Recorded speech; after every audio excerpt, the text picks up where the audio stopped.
Radyo Pilipinas. Radyo Publiko.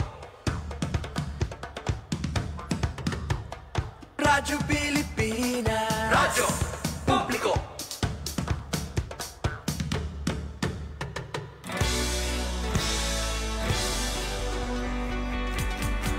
Mahalagang mga balita, napapanahong impormasyon. Kami ang inyong gabay pag may bagyo at sakuna. Serbisyo ng gobyerno kapag may nangangailangan. Mga proyekto ng Pangulo, damang-dama ang pagmamahal niya.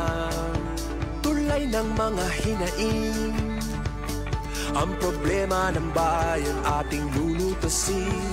Tulay sa himpapawid, tulay ng pagbabago.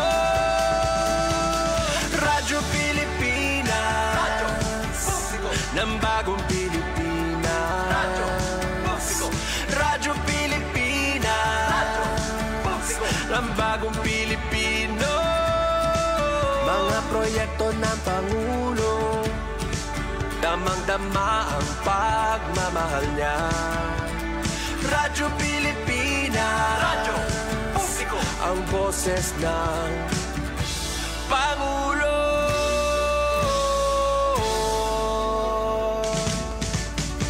Karamay niyo kami, kahit malayo man kami nakakarating. OFW magsasaka, buhay ay iba't iba, san mang lugar ng bansa natin. Tulay ng mga hinaing, ang problema ng bayan ating lulutasin. Tulay sa himpapawid, tulay ng pagbabago. Radyo Pilipinas, Radyo Publiko ng bagong Pilipinas. Radyo Publiko, Radyo Pilipinas, Radyo Publiko ng bagong Pilipino. Mga proyekto ng Pangulo, damang-dama ang pagmamahal niya. Radyo Pilipinas, Radyo Publiko, ang boses ng Pangulo. Radyo Publiko, Radyo Pilipinas, Radyo Publiko, Radyo Pilipinas.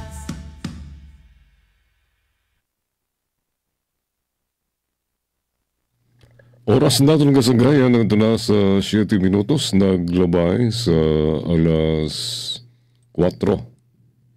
Maupay naman nga kulop sa iyong matanan. Kumusta na kamo? Welcome din sa naton programa ang Billboard sa Radio Pilipinas, Kalbayon. Para yan ang aglaw sa Miyerkules.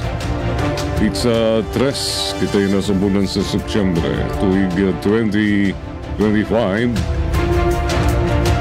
Kaupod ko sa control si Monet Perito. Yan sa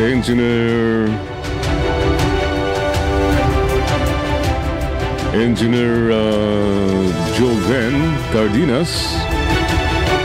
Yan ako naman yung mga kaupod Gina Bilon, tugtog alas 5 sa mga ratsada sa naton mga balita. Habang buhay ining amay nga kakargahon sa niya konsensya.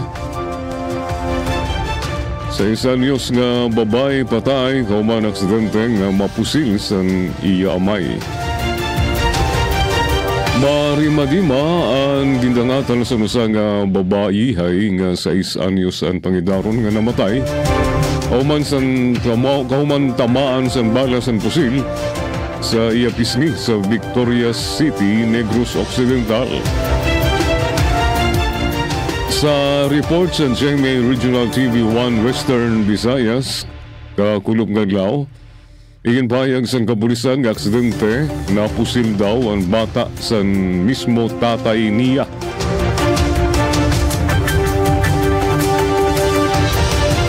Basar sa istorya sa 32 anyos nga amay, nahitabo ng insidente samtang nakig-irignum siya kaupod ang iyang makasanggayan.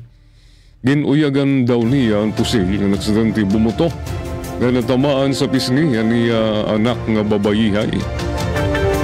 Gindara sa ospital ang biktima pero ginbawian gyapon sa ginabuhi. Waray na ma-file sa pamilya sa kaso ang suspect pero ginbibiling sa kapulisan ng pusil nga diri lisensyado.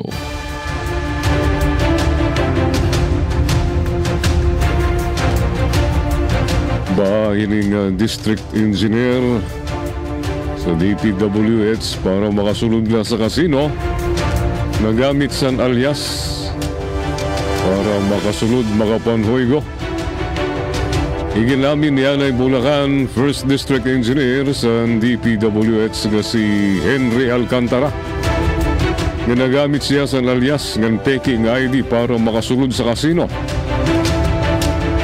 Sa report kakulop si ring ni Alcantara nga batid niya nga bawal sumulod ang mga empleyado sa gobyerno sa kasino. Igin sumpay si Alcantara sa pirang manumalya daw nga flood control project sa Bulacan nga tinigangan para patalsikon siya sa serbisyo. Sa hearing sa committee sa Kamara de Representantes kakulop, ginpakyanhan si Alcantara kung paano siya nakasulod sa kasino. May ID po silang binigay sa akin na iba po yung name ko doon, Your Honor, pahayag niya.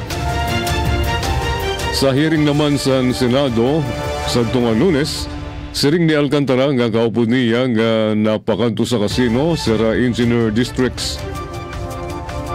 Engineers Bryce Hernandez ng JP Mendoza.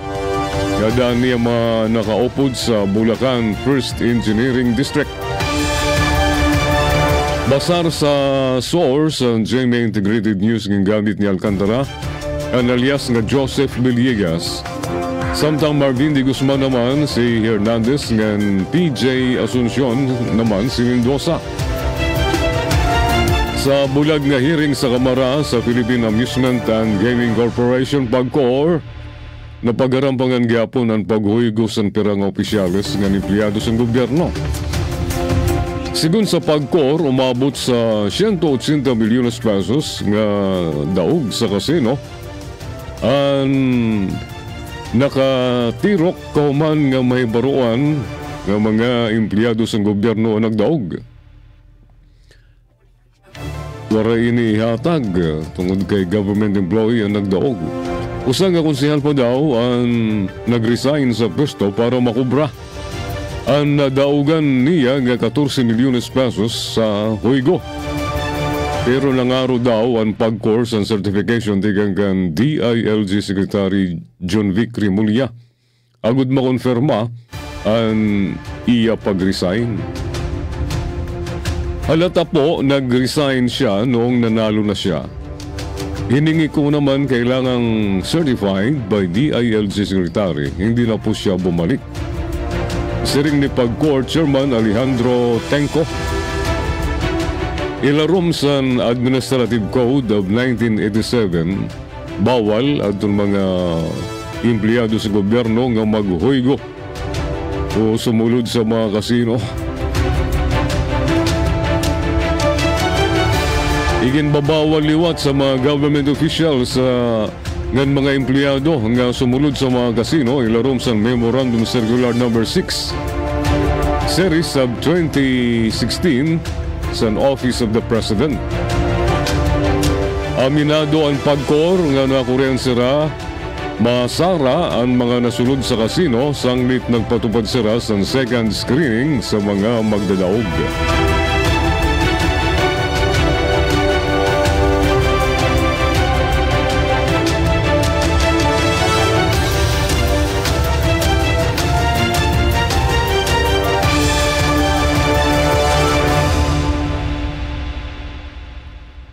13 minutos ang naglabay sa alas 4 mag-asawa nga paraguma iginapang nga napaggraduar sa pagaram ang walunirang mga anak. Nagbunga ang pagbabanat sa bukog sa usang mag-asawa sa pag-uma sa matupad nira ang pangarap nira para sa mga anak nga makagraduar sila sa pagaram sa San Remigio, Cebu. Sanglit naman na nira mga anak, mga profesional niya na may guti nga handog sa pasasalamat para sa ira mga gaganak nga mga parag-uma. Sa naglabay nga episode sa TMGS, igin feature ang mag-asawa nga sila Jovelita, 64 anyos, ng Diosdado Cataraha, 66 anyos, nga aros bugos nga kinabuhi na nga nagtatrabaho sa bukid.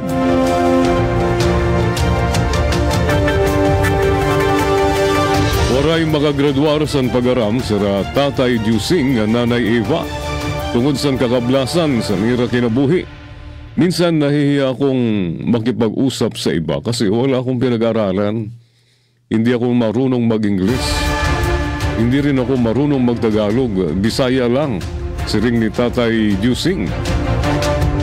Si Nanay Eva naman pangarap sa itong maging magturutdo. Kundi waray trabaho ang iya nanay, sanglit bumulig na la siya sa iya amay sa pagtrabaho. Diri maaram iya nanay ang tinuod niya nga naabat. Diri kulwat siya ginyaklan kasi nasasaktan liwat siya, siring pa ni Nanay Eva. Sanglit nga ni sa magamaya sa kalugaringon nira nga pamilya, iginsaad ni Tatay Dusing nga Nanay Eva nga mauliwat ang kakablasan. Irit nira igingapang ang pagaram sa walo nira nga mga kabataan. Sa aga, nagatrabaho ak sa maisan. Kunkulop, mananahi naman ak sa tailoring. Dati, habang nagtatrabaho ako, nagmamangnuliwat ak sa baboy para nag-aalagaliwat ak sa baboy para may extra nga kita. Istorya pa ni Nanay Eva. Sa luyusan ira pagkayod, diri liwat malikyan nga magamadan mag-asawa sa mga utang para makagraduar sin high school ang tanan nira nga mga anak. Tubtob sa nag-shifting o salit-salitan na surusaliwan na sa pag-aram sa kuliyon mga anak.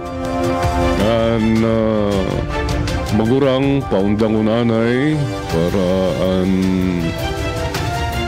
sunod maka-eskwela. Tapos surusaliwan na alain to'y yan siring sa bunso. Ikaw anay pagaram kay ani mo magurang, ani mo kuya, ako na amo nanay bawaan na yamon padmon. Surusaliwan tubtob makapagraduar nira ira mga kabataan. Layuna na yan ikaduha nirang anak nga ginsundan sa ira magurang sa suwag sa masunod nga tuig. Umunda nga na yan pantulo nirang anak sin 3 anyos nagtrabaho sa konstruksyon nga nagtiro. Grateful po ako kaya minabuti ko talaga na makapagtapos para din yung mga kapatid ko. May kinabukasan din kasi sila. Siring sa suwag nga si Jovelita Cataraha, anak nga nurse nira Nanay Eva ng Tatay Dusing. Yung pang-tuition namin binayad, puro utang, pang-allowance namin, pambili ng libro. Siring naman ni George Cataraha, usa na yan nga pulis. Nag-janitor ak, samtang nag-eskwela. Na akong trabaho sa aga. Kung sa gabi naman, dito na ak, nag-aram. Istorya naman ni Diosdado Cataraha, anak nga compressor technician. Biskin makuri abuton na itong mga ambisyon namon, dinsuportahan pagyapon nira kami. Sangit siring ni Mama, tulong-tulong tayo, walang iwanan, siring pa ni Jovelita. Tungkol sa kadamos ang garastuson sa kuliyo, mas labi, naghigpit ang irasinturon ang mag-asawa. Nga kadadlaw nakaon san kamote. Tulo katuig sira nga puros kamuti la ang iragin kakaon.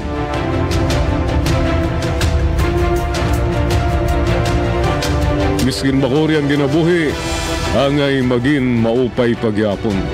Ingali maghimo san maraot tungod sa kadamo san gastos. Sanglit nagtuhay gud kami, siring ni Nanay Jovelita. Tubtub nagbunga na ang tanan sa mga sakripisyo nira nga mag-asawa. Aroma may registered nurse na yan na. Ang nirasawag nga si Jovelita. Mga pulis naman si George ng Rex. Architect naman ang pantulo nira nga anak nga si Jimbo. Technician si Diosdado Jr. Samtang seaman si Ray. OFW naman sa Canada si Irene. Anira po to si Christine. Ang isinakatuparan ang pangarap sa iya nanay nga maging maestra. Nagtrabaho ng tama, naghanap ng pera ng tama. Masaya ako ngayon sa kabila ng lahat ng sakit na pinagdaanan ko. Nakapagtapos ang mga anak namin. Maayos ang buhay namin. Hindi katulad namin noon, siring ni Nanay Eva. Pinaka-iniingatan ni Nanay Eva ng Tatay Dusing ang graduation pictures sa walo nira nga mga anak. Bilang pagtanaw sa paniguro sa nira mga gaganak, ang magburugto naman ang nagsabit sa medalya kanda Tatay Dusing nga Nanay Eva. Labot sini, sagot na sa magburugto ang pagsunod sa Alternative Learning System o ALS ni Nanay Eva. Gabuhi pagyapon ang pangarap nga makag-aram ng maging maestra. Ayan, siring pahabang buhay.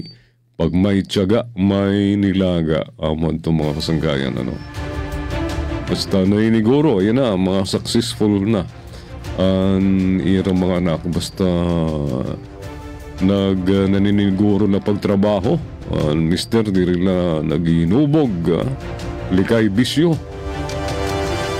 Imbis nga igtagay, ang ganda sa mga hiripidada nagtatrabaho sa bukid para sira mag-asawa, para matuman ang ira pangarap nga makagraduar ang ira mga anak.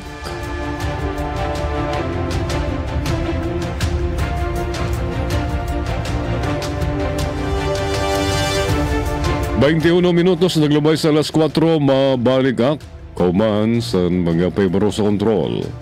News and current affairs, top stories of the day, business, sports, music and entertainment. Dadalhin sa inyo ng mas pinaganda, mas pinalawak, mas pinalakas. Radyo Pilipinas. Radyo Pilipinas Calbayo, DYOG 882 AM.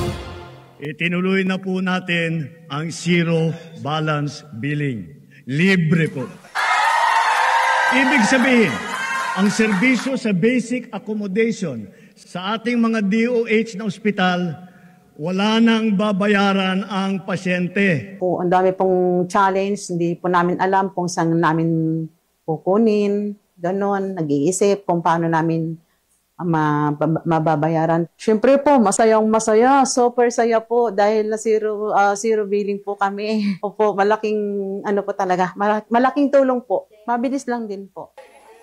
Bayad na ang bill ninyo. Uulitin ko, wala nang kailangan bayaran ng pasyente basta sa DOH Hospital dahil bayad na po ang bill ninyo. Naiyak ako kasi sobrang saya. Maraming salamat po, Mr. President Bongbong Marcos Jr. Hindi kami nagkamali ng taong ihinalal. Time to celebrate kulturang Pinoy. Tradisyon, musika, sining, literatura at iba pa. Anything and everything fun and Filipino. Ito ang Pinoy Kultura. There was a time when going to the wet market, we had a durable and dependable companion, always by our side. The Bayong. It is a kind of bag that is originally and proudly Philippine-made. Ginagamit natin ng madalas simula pa ng Spanish era.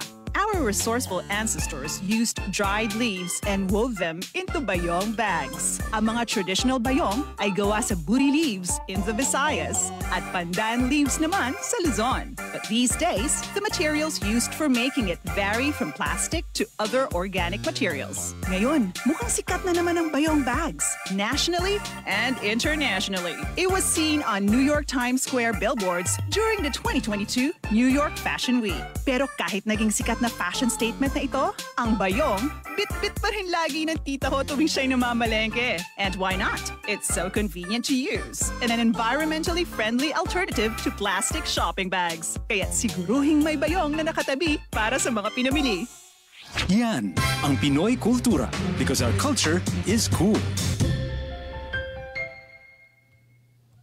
Pamati ka mo, may mga sakit nga kanser. Malunggay lang ngayon na nakakapawpay. Hindi rin mo kinahanglan nga kumadto pa sa marahalon nga ospital sa Tacloban sa Cebu para la maupay. Malunggay, nakagagaling nga ba ng mga sakit gaya ng cancer? Na himutang sa alanganin ng kinabuhi sa pira nga kababayanan, kauman sira ma-diagnose nga may cancer. Kundi nira mga lawas nag-upay nga nagkusog sa bulig daw sa masustansya ng superfood nga malunggay. Ngano nga ba kaungod nga mabisa ang malunggay bilang pauntra sa mga sakit sugad sa cancer? Adi pamati ka mo. Sa naglabay nga episode sa kapuso mo Jessica Soho, higing pagkilala, ang 56 anyos nga si Alma Rodriguez sa Naik, Cavite. Nga haros ilang tanggulay na, ngan gintaningan na sa tun Oktubre sa naglabay nga tuig, kahuman ma-diagnose nga may da siya stage 4 colon cancer. Physically draining, mentally draining. Emotionally draining siya. Labi na sa finances, kay umabot po kami ng 1.7 million pesos nga inanglan gastuson para maupay istorya ni Christine Rodriguez, anak ni Alma. Kundi, makalabay yan haros sa katuig, padayon nga naato. Ngan hinay-hinay nga pipirdi ni Alma ang kanser. Siyempre, sa naglabay nga tuig, santigda bumagsak ang lawas ni Alma. Tubtob sa madiskubrihan niya, labot sa diabetes, may ada na ngayon siya stage 4 colon cancer. Kitang-kita ko talaga sa ultrasound. Gutiay pa sa luhusan lapis adton ginagian nila sa pagkaon ko. Nakatakip na yung mga bukol-bukol, siring ni Alma. Labot sini na diagnose liwat siya san 7 nga iba pa nga mga sakit. Ungay na ang sakit sa baga ngan pantog. Na-confine si Alma sa ospital. Sa sulod san masubra 2 ka bulan. Kadungan san pagluya sa niya lawas. Ang paglobo san ira hospital bill. Tungod sa nagtitikadaw nga gastos. Nagdesisyon na ang mag-anak nga sa balay nala magpapaupay si Alma. Dida, nagyapon siya kumapit sa herbal medicine. Makalabay sa kabulan nga ang adlaw-adlaw nga pagkinaon san malunggay, ngan pag-inom san katas sini, napansin sa niya pamilya ang pag-upay san pamati ni Alma.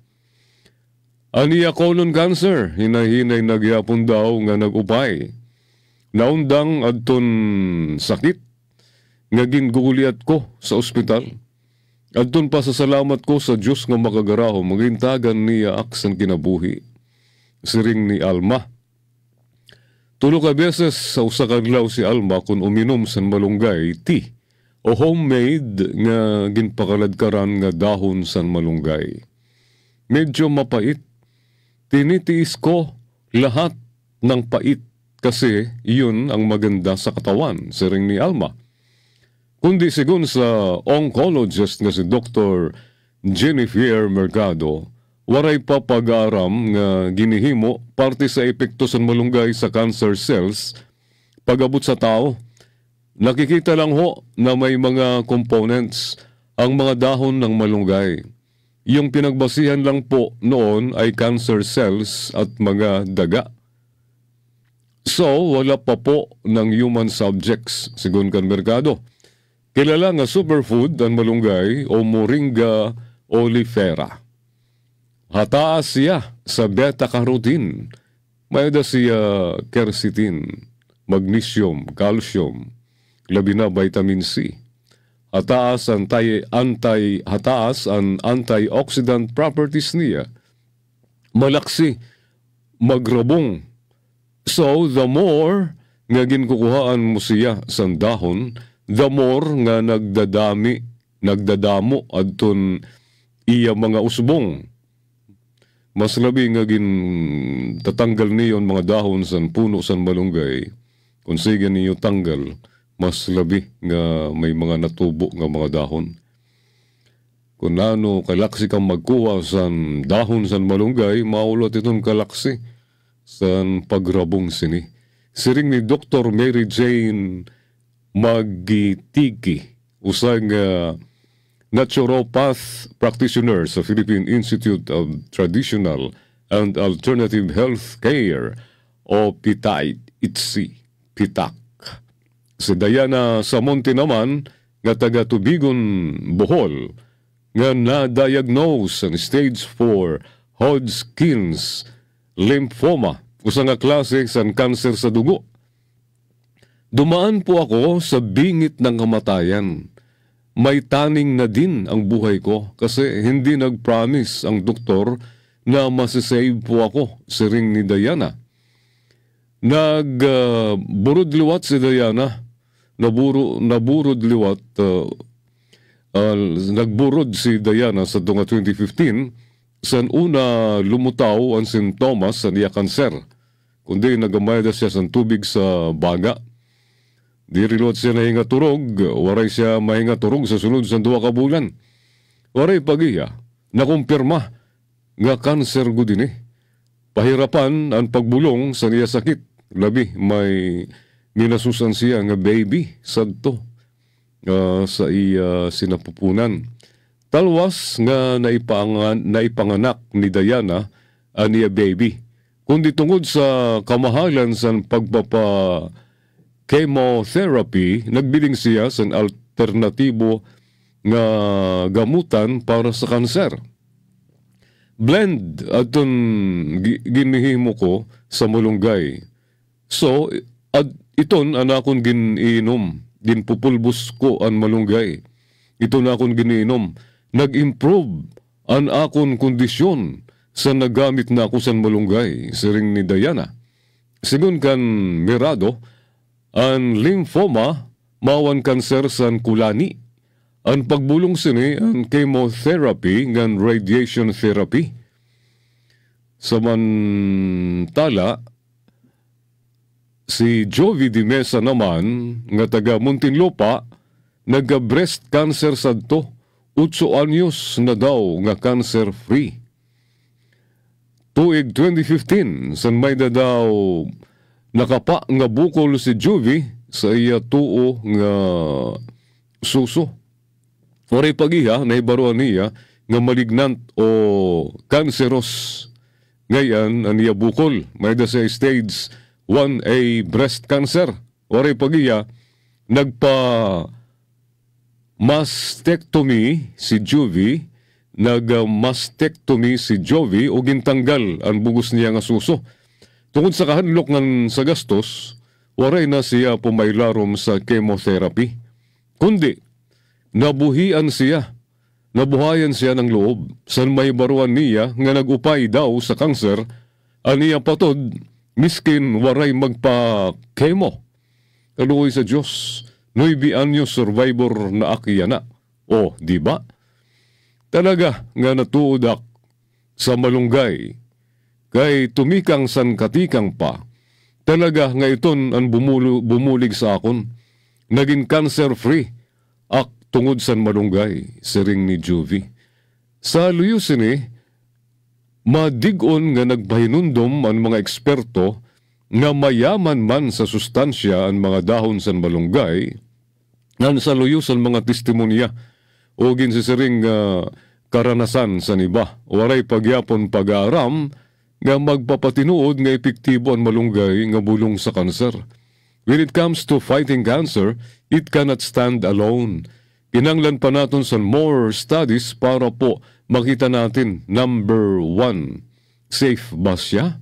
Number 2, effective ba siya? Yun po ay supplement lang. Maaari pong may benefit sila nutritionally, pero po walang evidence na effective po sila alone sa pag-treat ng cancer, siring ni Mercado. Miskin may mga pag-estudyar ngan malunggay good nakabulig, pakadto gyapon kamo sa doktor. Kitaan niyo kung kamo an pwede, tingnan niyo po kaano yung pwedeng maitulong siring ni Magitigi. Oras naton 34 minutos naglabay sa alas 4, mabalik kauman sa mga pahibaro sa kontrol. News and current affairs, top stories of the day, business, sports, music and entertainment. Dadalhin sa inyo ng mas pinaganda, mas pinalawak, mas pinalakas. Radyo Pilipinas. Radyo Pilipinas Calbayo, DYOG 882 AM.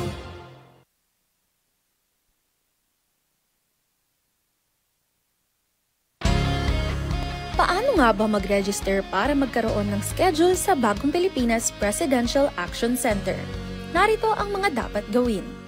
Gamit ang iyong mobile device, pumunta sa eGovPH app. Pwede itong i-download mula sa Apple App Store o sa Google Play Store.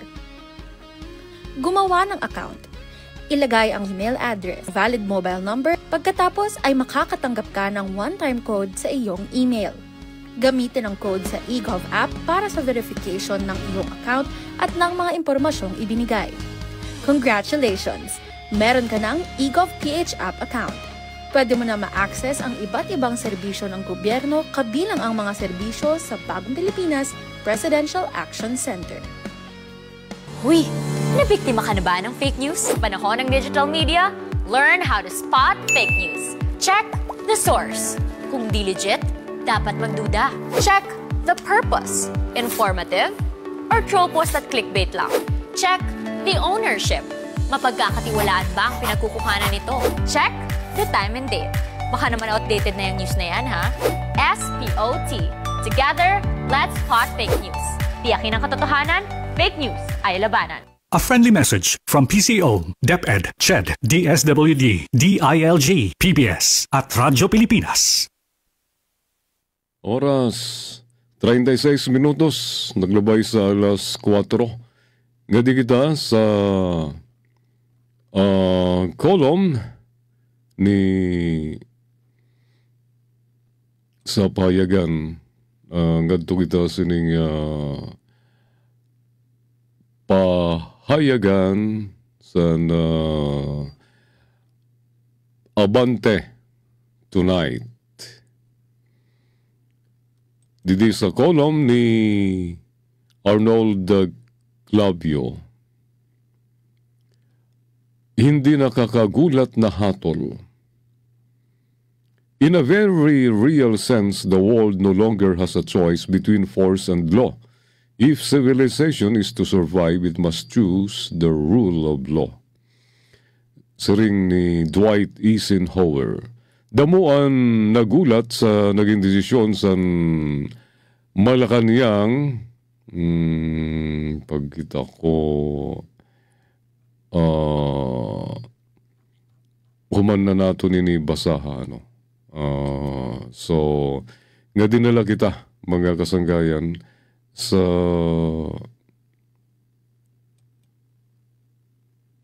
usa nga pahayagan, nga di kita sa pahayagan Abante, una sa balita. Sa opinion column, opinion page sa sining pahayagan, magpili kita sa naton babasahon. Maling konsepto ng pagtitipid. Kolom ni Edwin Santiago, talaga ba? Sa Abante, una sa balita, September 2, 2025 issue. Damo nga manager ang naaghat na humaling sa ilusyon sa savings. Nawara naman tinuod nga saysay, waray pulos. Imbis nga magkita sa matutal nga litrato, ginkakapitan nira ang sininsilyo nga pagtitipid bilang suklanan san husay, san pag-upay. Ini ang usa nga peke nga accomplishment nga maupay la sa papel, kundi sa kamaturan sa realidad, mas dako ang kabayaran. Diri la sa lapi ang perdis ni, kundi ang tao ngan kumpanya mismo. Karaniwan ini nakikita sa pagtanggal sa mga gudti nga bagay nga naghatag halaga ngan motibasyon sa empleyado. Ang simple nga kape, merienda, o guti ay nga token ang ginhimo nga target sa pagtitipid.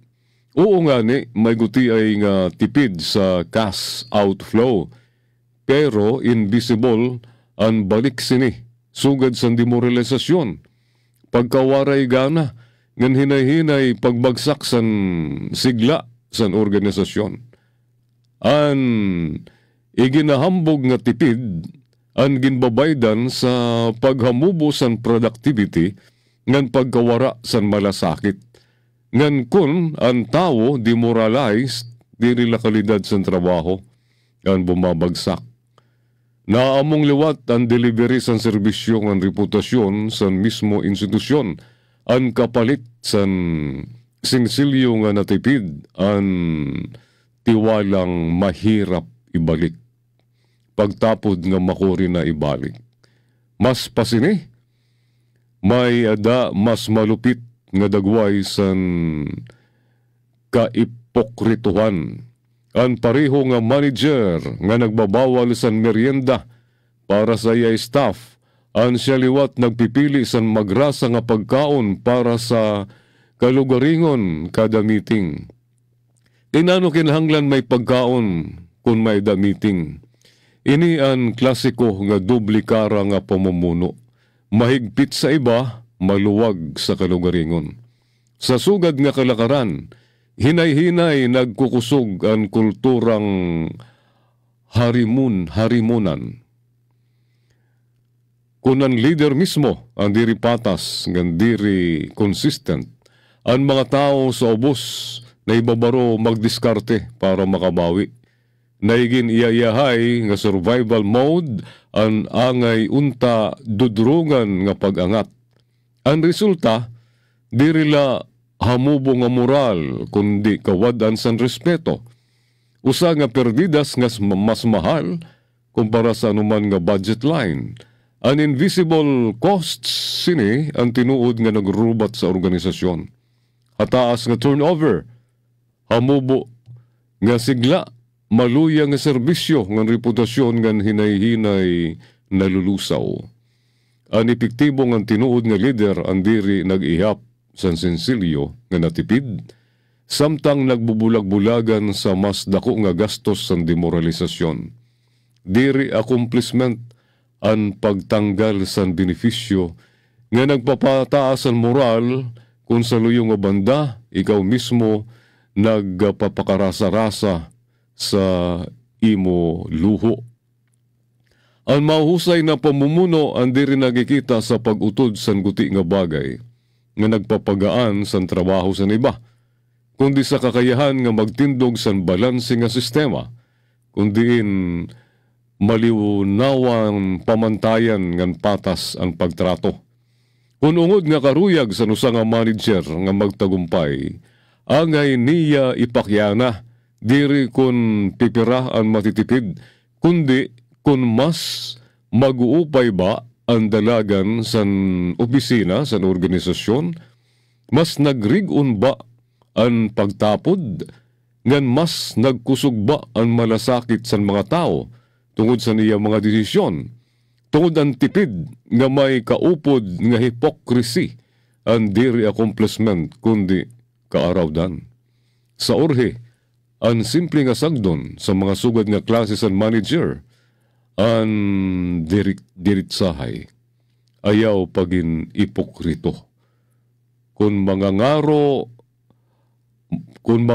ka nga mag-ilob ang mga tao, kung ginaro mo nga mag-ilob ang mga tao sa imo puder, angay andam ka liwat mag-ilob sa pareho nga bagay. Gan mas pasiton, magbiling ka sa mga accomplishment nga tinuod. Diri sininsilyo nga pagtipid, kundi klarado nga ambag sa paglago sa bugos nga organisasyon. Kunan kaya mula, himuon an mangipit, maupay pakyanhan mo, imo kaluguringon kung talaga nga may naikontribuer ka ba nga may kapulsanan. Ang opinyon sa artikulong ito ay pawang akin at hindi kumakatawan kanino man o sa anumang organisasyon. Amad to ang kolom ni Edwin Santiago. Talaga ba maling konsepto ng pagtitipid? Nga na bueno, oras naton kasagayan ay nga doon lang sa 45 minutos. Ang naglabay sa alas 4, mabalik kauman sa mga paibaro sa kontrol. News and current affairs, top stories of the day, business, sports, music and entertainment. Dadalhin sa inyo ng mas pinaganda, mas pinalawak, mas pinalakas. Radyo Pilipinas. Radyo Pilipinas Calbayo, DYOG 882 AM. Itinuloy na po natin ang zero balance billing. Libre po.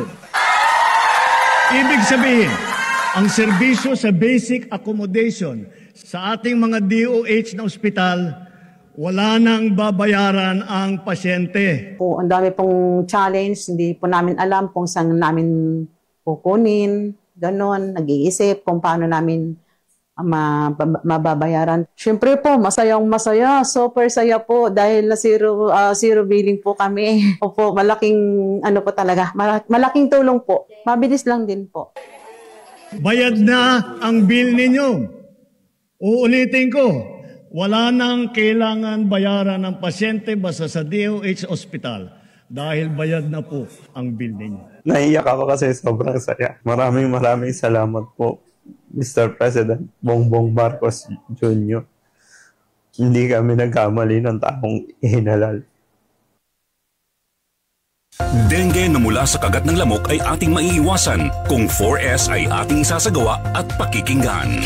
Search and destroy. I-destroy natin yung mga maaring pamahayan ng lamok sa pamamagitan ng pagtaob sa mga kagamitang maaring pag-ipunan ng tubig at pag-intlugan ng lamok. Self-protection. Ito ay pamamagitan ng pagsuot ng damit na may mahabang manggas o pantalon o maaring paggamit po ng insect repellent. Seek early consultation. Unang simptomas pa ng katulad ng pananakit ng tiyan, tuloy-tuloy na pagsusuka, pagdurugo ng gilagid o ilong, pagkapagod o pagkabalisa, dapat po kumonsulta na tayo sa pinakamalapit na health center at doktor. Support fogging and spraying. Sa mga lugar lamang na may pagtaas ng kaso ng dengue. Tayo ang simula. Ugaliing maging malinis sa katawan at malinis sa kapaligiran. Siguradong hindi lamang dengue fever ang maiiwasan. Isang paalala mula sa Radyo Pilipinas.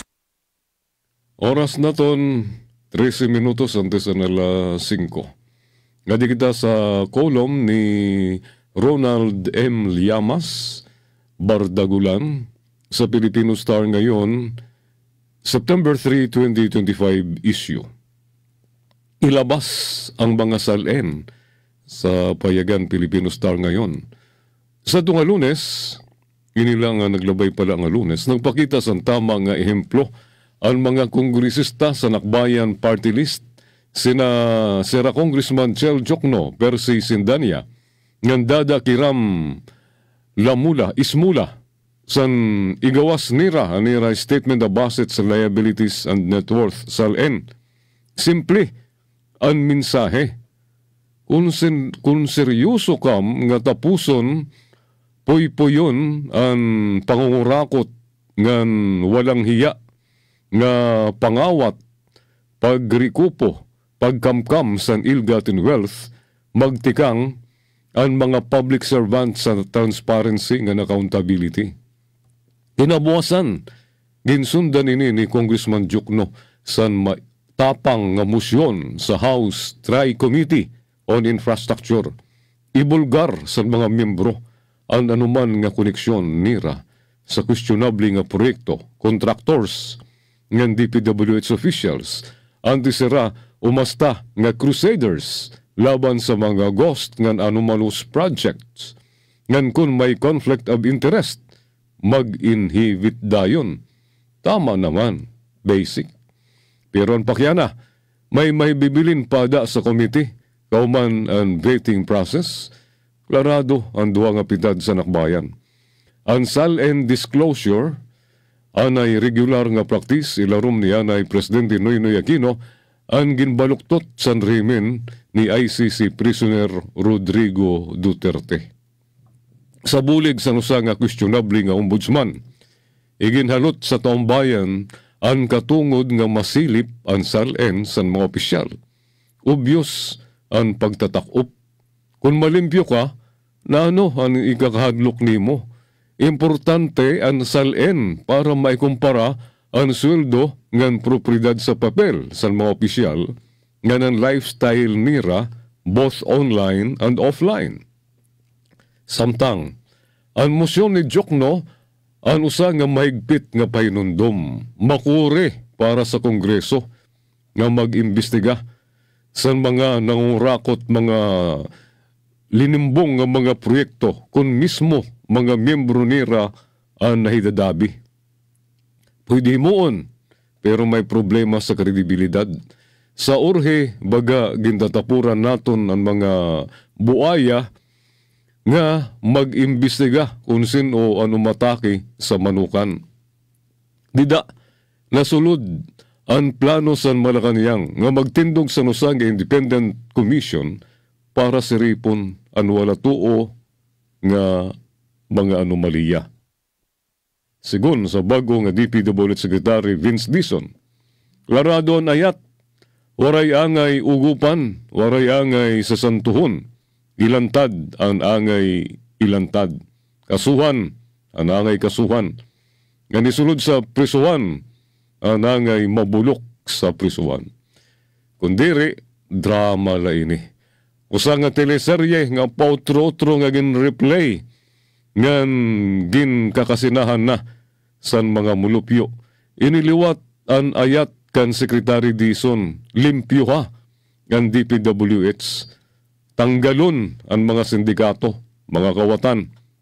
Ngan siguraduhon nga ang panpubliko nga pundo ang didiritso sa bursa san mga kawatan, kundi tinuod nga mapupulsan san taong bayan. Amad to ang kolom Bardagulan ni Ronald M. Llamas sa pahayagan Filipino Star ngayon. 8 minutos antes kita mag alas 5 nga napadayon kita. Ang problema la kay naghang naliwat ang computer didi. Di rin na nato napapakiwa yun nga screen.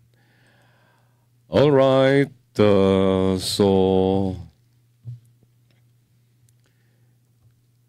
standby kasanggayan sa aton news update.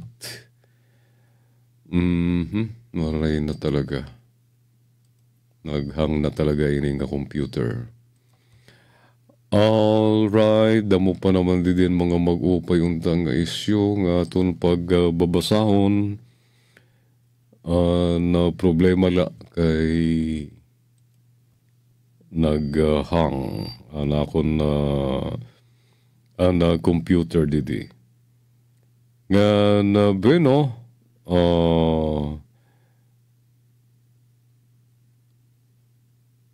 Filipino Star. Ayon. Adi na. So,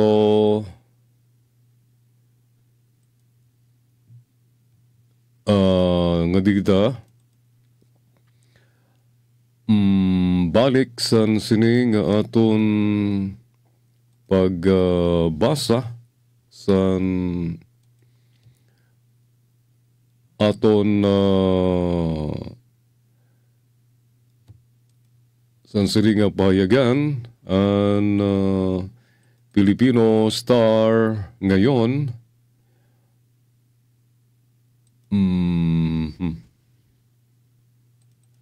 Nakukuryan na sa ning computer. Ngan bueno,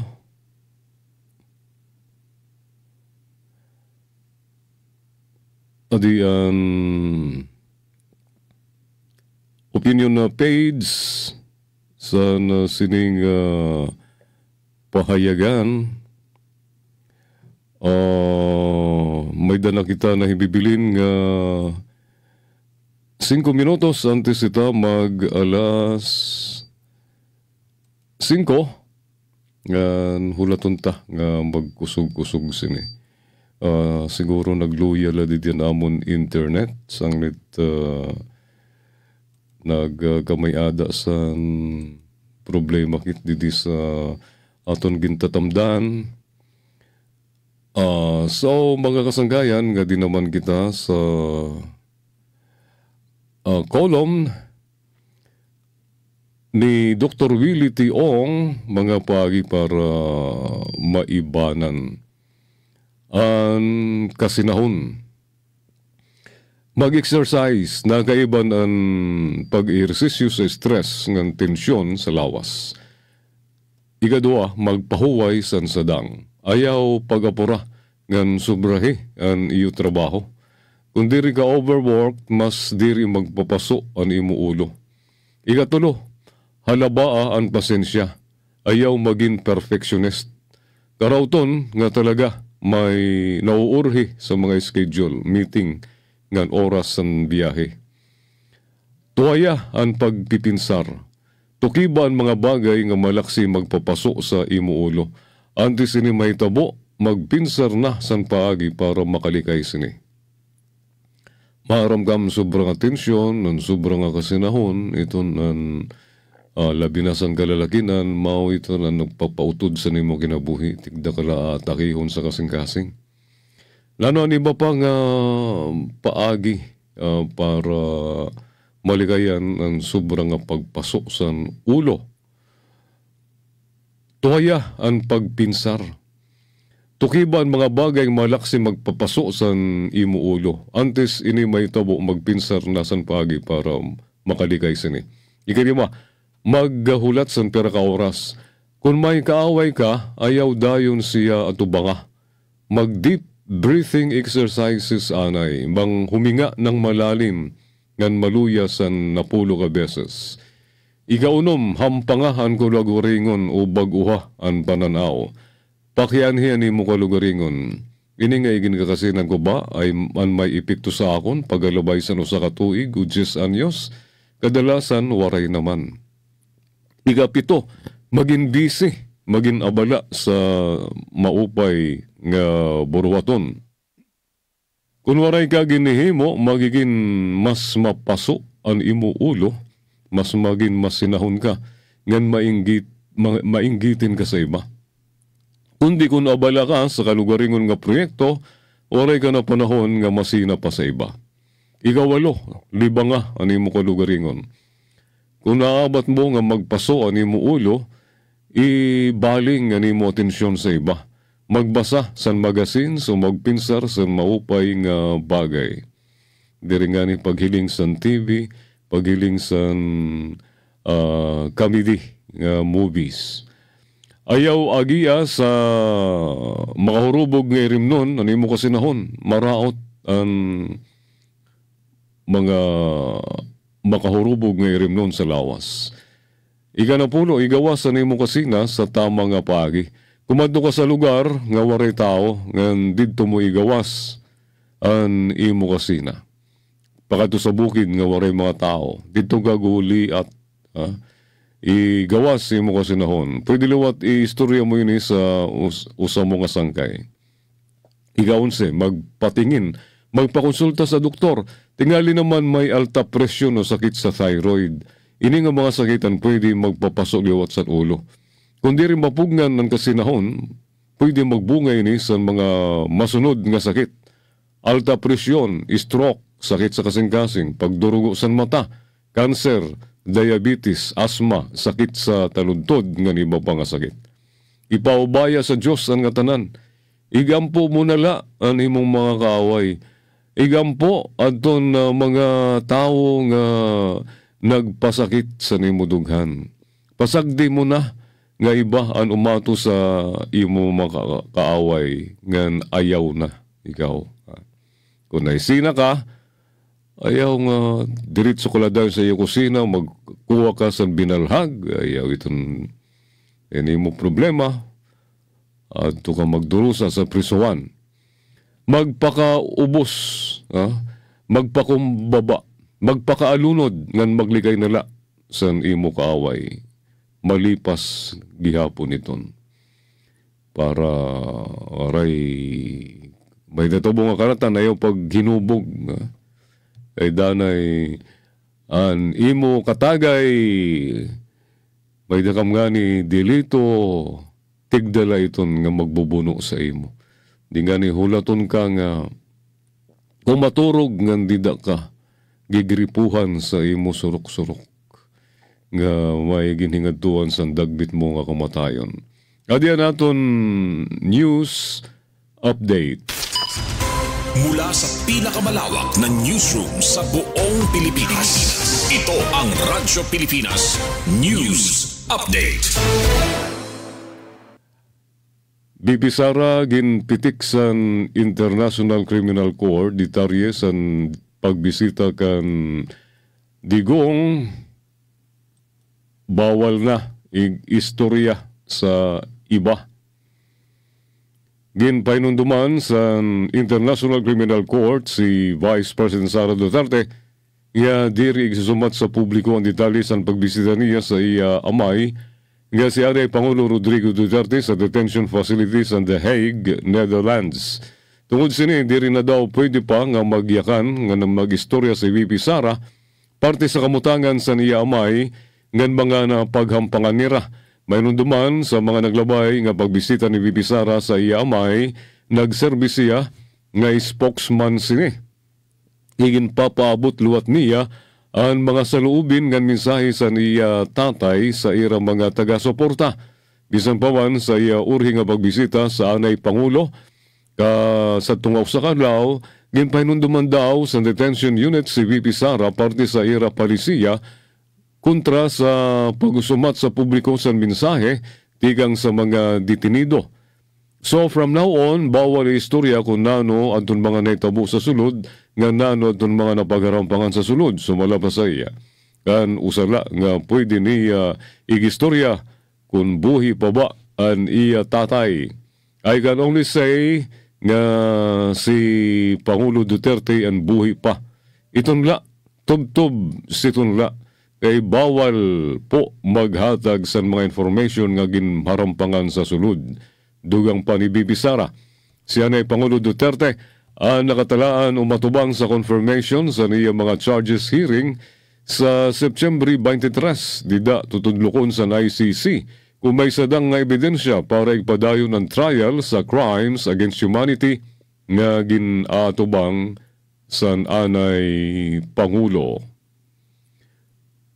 Pangatapusan sa naton na mga sumat, balay ni Diskaya gin-raid. Adiyan na detalye. Duha la sa 12 luxury cars nga target sa search warrant ang naabtan sa mga tauhan sa Bureau of Customs sa balay sa Pamilya Diskaya sa Pasig City, Kaulop. na ibaruan nga Lunes pa san gabi san una tangkaon san BOC nga sudlon ang compound para iserve ang search warrant kundi waray sira pasudla. Sigon kan BOC Chief of Staff Jer Kasipet, duwa ka beses nira ginsubukan nga mag-serve san search warrant. Una, banda alas 9 bisan gabi, ngan pandua alas 10 san gabi. Kundi waray sira tuguti nga makasulod sa compound. Kakulupla daw sira gintugutan sa mga tauhan sa BOC nga makasulod sa pasilidad kundi duwa nga sarakyan la. Tigang sa 12 nga mga sarakyan nga target sa inspeksyon ang nakikita nira sa lugar. Nagkawagra na ang damo pa nga iba ng mga sarakyan. May nakitaan kami nga duwa nga units right now. Ang Land Cruiser ngan Maserati. Ang iba, wari na namon mahikit Wari kami makitan dito, sigon kan Kasipit. Sa investigasyon sa Senate Blue Ribbon sa flood control projects ay ginamin ni Sara Diskaya nga nagdadagiya siya sa 28 nga luxury cars samtang ang iba ang puro service vehicles la sa Era Construction Companies.